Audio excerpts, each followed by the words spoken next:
You come over here. In the video, a man is seen exercising his right to film in public on a sidewalk when police officers approach him. The officers ask the man for his identification, which the man questions, asking if he is required by law to provide it. The officers insist that he is required to provide identification, but the man declines to do so, stating that there is no lawful reason for them to request his identification. The officers explain that they received multiple calls about a person who's open carrying in public, and that they need to investigate the situation and would like to have his ID for identification purposes. The man explains that he is simply exercising his right to open carry and that he is not committing a crime. The officers ask him why he is filming and carrying a shotgun, and the man explains that he is exercising his rights. The man reminds the officer that it is legal to open carry in public and asks if there is an ordinance against it. The officer acknowledges that there is no such ordinance, but states that they received multiple calls about the man carrying a shotgun and would like to know why. But the man remains steadfast in his refusal to provide identification. You come over here. I don't want to cross the street. Huh? I don't want to cross the street. I can't hear you. I don't want to cross the street. Well, why not? You can cross several streets. I know. I just don't want to cross the street right now. Okay, you have an ID on you?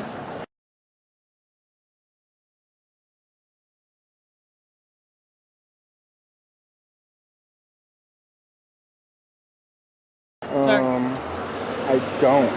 Okay. I need some form of ID with you that you have. Do I have to give you ID? Yes, sir, you do. So how is that? I don't have any. Just for identification purposes. I don't have any problem giving you ID. Okay. But as long as there's a lawful reason for doing that.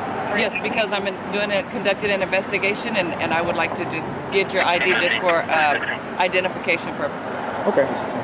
I'm going to decline to give it. Are you suspecting me of a crime? Am I committing a crime right now? No, sir, but if you could understand where I'm coming from, you're out here with a shotgun, you got your shells and all that good stuff, you're videotaping me, which is perfectly fine. I'm used to that. Okay. And so just for identification purposes and for my report. So I just have one question for you. If I don't give ID, then how do you handle that? Well, there's other ways to handle it, but we don't really need to do all that. I mean, if you could just give me your ID and we can talk about why you're out here with your gun and what all's going on and why you're videotaping, that would be great. Okay. Am I being detained right now? Yes. Okay. What am I being detained for? For while I'm completing my investigation as to why you're out here with your... But you're aware that it's legal to open carry in public, right? Is there an ordinance against it? No, but when we get a call like this, usually everybody cooperates with us. Nobody gives us a hard time. I don't mind cooperating. Okay. Then you can cooperate. But what I do mind is Is it just for the purpose of YouTube? Like, is that all? Well, let me finish. I don't mind cooperating at all. I don't mind giving ID. I'm not trying to hide who I am. What I do have a problem is that given. Look, No, you can talk to me. she needs to hear it because you're not asking me for ID. She is. You're good. So anyway, what I do have a problem is giving ID to an officer who tells me I have to when I don't. I didn't say you had to. I asked you for it. Do I have to give you ID? Yes, sir, you do. Do I have to give you ID? Yes, sir, you do. Do I have to give you ID? Yes, sir, you do. Okay. So I don't want to give it. Okay. And why wouldn't you want to give it to us?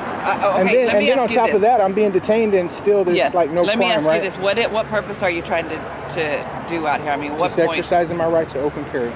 Okay, and that's okay. But do you understand that we've gotten several calls on you and we're just wanting to know why you're out here? I mean, you're right. It's completely fine that you're out here. But, in order for this to be okay, not that to be okay, that's not the right terminology. You're out here videotaping and all that. You got that right too.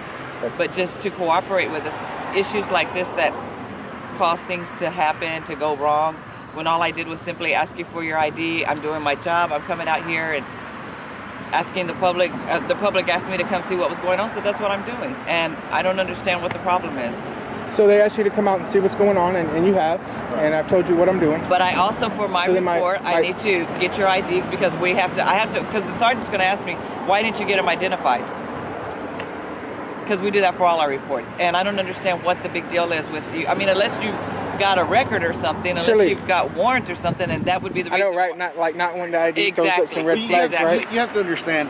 Look, if you're causing alarm by the public, we could drive by. We know there's open carry. We're fine with that. But when it causes alarm and somebody said that you had your finger on the trigger, which is cause for concern, we don't know if that's true or not. It's just we go off of what the caller says. Which we know nobody called in and said that. We know what they called in and said. You know that So, they didn't call in and say At least what? we know what your dispatcher said. So What did she say? Let's get on to What did she say? to the Say that nitty gritty. What So did let's she say? let's get on to the nitty gritty. No, that There is is no what she nitty-gritty. said. Okay, then what's That is the what crime? she said. If you want to read my call notes, you can. That's what they say. That would be great. That's- Because so far you haven't told me if I'm committing a crime or that you suspect You're me not of committing committing a crime. We didn't say you were committing And you don't a crime. suspect me of committing a crime, right? So if you know what they called, were So y'all having the a- ones that called? Having a finger on the trigger or having it in a ready position, that would be against the law. Well, It would which be is what they disorderly said. conduct. But what I'm asking is, if you say, which is what I just but what if I you asked said, you but if initially, you said right? that that's not what the call came out as, were y'all the ones that called? No, absolutely not. Well, how would you And- know? And I'm not going to answer that question. I have a But feeling that y'all were fishing for this, but and y'all called in, so y'all are abusing 911. I'm just exercising my right to Hey, let's carry. just leave them alone. They're setting us up. They went Yeah, to that- the PD and they recorded the PD, so let's just leave. Let's just leave. Hey, can I get some? Can I just get some oh, y'all name are and badge fishing. numbers before No, you sir, guys we go? don't do that either. No. Let's go. Okay. Nobody wants to give me name and badge numbers. Thank you guys for being assholes. Learn the law. 3802. Federal identify. Learn it. Especially you, lady. So here goes the drive of shame. It's a little different than the walk of shame, but it definitely is a drive of shame. This video serves as a powerful reminder that citizens have the right to film in public spaces and to refuse to provide identification unless there is a lawful reason to do so. The First Amendment of the United States Constitution protects the freedom of speech and of the press, among other rights. While it does not explicitly mention the right to film in public, courts have interpreted the amendment to protect the right to record video or take photographs in public spaces as a form of protected speech or expression. This means that generally individuals have the right to film or photograph anything that is visible from a public space, including people, buildings, and government officials performing their duties as long as they are not breaking any other laws while doing so. It also highlights the need for police officers to be well informed about the laws they are tasked with enforcing. The man in the video has received an outpouring of support from viewers who are inspired by his courage and dedication to upholding his rights. His refusal to back down in the face of police aggression is a testament to the power of knowledge and the importance of standing up for oneself. The incident in the video raises important questions about police accountability and the need for law enforcement to be properly trained on the laws they are charged with enforcing. It also underscores the importance of citizens being aware of their rights and being willing to stand up for them. In a time when police brutality and abuse of power are rampant, it is more important than ever for citizens to be informed and empowered to hold law enforcement accountable. Videos like this one serve as a powerful tool for educating the public and inspiring change. What do you think about the actions of the officers? Let me know in the comments. And be sure to give this video a huge thumbs up and subscribe to the channel if you'd like to see more videos. Go over to his channel and appreciate him for standing up for our rights. Links in the description.